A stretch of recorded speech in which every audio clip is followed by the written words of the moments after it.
Good afternoon, Doc. I am Lorem Magbanua of BS Crime for obviously I was Negros University, and today I will talk all about how the elements of crime can be eliminated.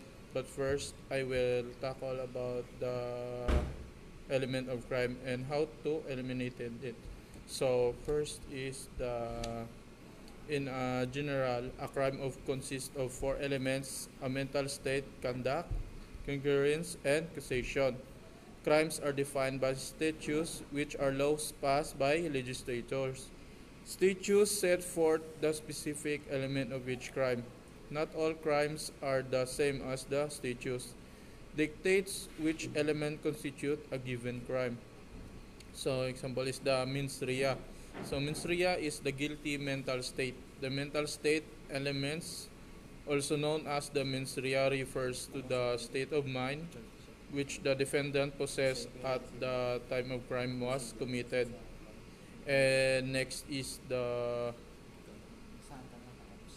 actus reus, the guilty conduct. The guilty conduct or guilty act element refers to the illegal action, also known as a forbidden act, taken by defendant that causes some kind of harm. So the police department causes the crime prevention triangle, and concept that state in order for a crime to occur. All three of triangle elements: desire, ability, and opportunity. So the three must exist. If we can eliminate any of these elements, a crime has not occurred. And is it possible to eliminate all crimes? So there is a one important fact is that often overlooked in the regular books of concern about crime rates and whether they are rising or falling. This is that crime is a normal social life. It can never be eliminated, and this principle can assist you in reducing the opportunity for crime to occur at your home, your place or of work, or your business. They can be considered for development and implementation and individuals, communities, partner, or business, and act as a checklist to see what steps you may be able to take for your own particular circumstances. It's not a case of having to use all of the 10 principles at once. You may find using just one of them could help you, or it may be combination of several of them. When you are looking at using the principle of crime prevention to improve security around your home or business, the best way to approach it is to look at your home or premises as if you were the offender. Identify the weak spots, vulnerable areas, and concealment points, and priorities the areas for improvement. Contact our crime prevention officers before you undertake any improvements, and they will work with you to ensure that you are taking the best approach possible for your perspective circumstances. First is the target hardening, making your property harder for an offender to access. An example is the upgrading your locks on your doors, windows, sheds in outbuildings, fitting sash hammers to vulnerable doors and windows, using secure password to prevent criminal hacking your online account. Example is your Google account. And target, next is target removal. So in target removal, ensuring that a potential target is out of view, not leaving items on view through your windows. Example is laptops, phones, keys, bags, putting your vehicle in the garage if you have one, and not leaving valuable on display. Being cautious about what you post online as it may be used to identify or locate you offline. And next is the reducing the means, removing items that may help commit an offense, and not leaving tools and ladders in the garden, and clearing up any rubble bricks, keeping wheelies bins out of each as they may be a climbing aid or help transport items, making sure that bricks and rubble are cleared up. And next is the access control, looking at measures that will control access to a location, a person, or object. Locking your doors and windows to both your house and your vehicle. Ensuring that fencing, hedges, walls, and other boundaries treatment are in a good state of repair. Putting a security system in a place at a commercial site. Example, the entry barriers, security guards, and ID cards.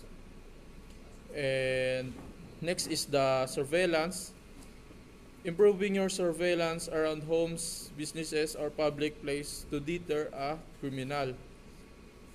The removing high hedges, fences at the front of your home that allows an offender to work unseen, considering adding CCTV to a commercial site or public place. Establishing a neighborhood watch schemes in your street. Next is the environmental change. Ensuring your property and wider community looks cared for. And next is ensuring that graffiti and domestic commercial waste is cleared up, reporting issues with flying tipping or broken street light to the relevant authority. Working with the police and the local authority to a closed footpath, and increase the chances of being caught, increasing the likelihood that an offender will be caught to prevent crime occurring. And next is the making use of the dawn security lighting is in place in working order using good quality CCTV and or alarm system, especially on commercial sites and public places, and upgrading security to delay an offender, meaning they have to spend more time to gain access. And next is the deflecting offenders, deterring an offenders or reflecting their intention. So next is using timer switches to make our home looks occupied if vacant. After the hours of darkness, running youth diversionary schemes with partner agencies, referring offenders to drug rehabilitation programs. So there are 8 simple ways that you can make your place prevent in crime. And your neighbors safer, make your friend with neighbors, organize neighborhood safety efforts, keep up your yard exercise cushion with out of town, close windows and blind at night, improving lighting on your streets, install a security system. If you see something, say something. First, make friend with your neighbors, and familiarizing yourself with the neighbors can be a win-win situation. Offer yourself as a resources in case of emergency or help needed on their end. Some neighbors might be reciprocate the offer, see if they're comfortable sharing their needs. Are there small children you should look out for? Do you live next to an older couple that stays home but sometimes need help? Does your neighbor have indoor pets, and should you call if you ever see the pets outside? Next is planning to get together based on physical activity is a great way to get to know neighbors. Arrange to go on a walk or to have your children play together outside. Ensure all kids are safe distance away from traffic and teach them safe rules for playing outside together. And next is the organized neighborhood safety efforts. Consider giving a neighborhood watch. Group a go in your neck of the wood If you don't know where to start with the neighborhood, associate with outline. The step to get neighborhood watch started in your area. Developing a neighborhood calling tree could help when things go amiss in the neighborhood, whether it's a property crime or something more sinister like violent crime. And you could also encourage neighbor to disclose safety burglar incident on a neighborhood safety app so other know what to look out for. This app can flag specific crime occurrence so you're not just relying on perceived neighborhood safety assumption. And next is the exercise question with out of town. To choose target, burglars rely most easily scannable visual clue details like building type and sign of vacancy fall under this umbrella. We can overstate the importance of making it look like your home when you're away. Considering swapping offers with neighbors to keep an eye on each other homes when out of town. Even small effort can deter a crime. So that can help us to prevent crime and improve the lighting on your street. Burglars often prefer to target neighborhood with lower residential. So if your neighborhood has a few houses and lot of space, take a special care to ensure that space is well lit. Street lamps are not the only way to do this. Next is install a security system.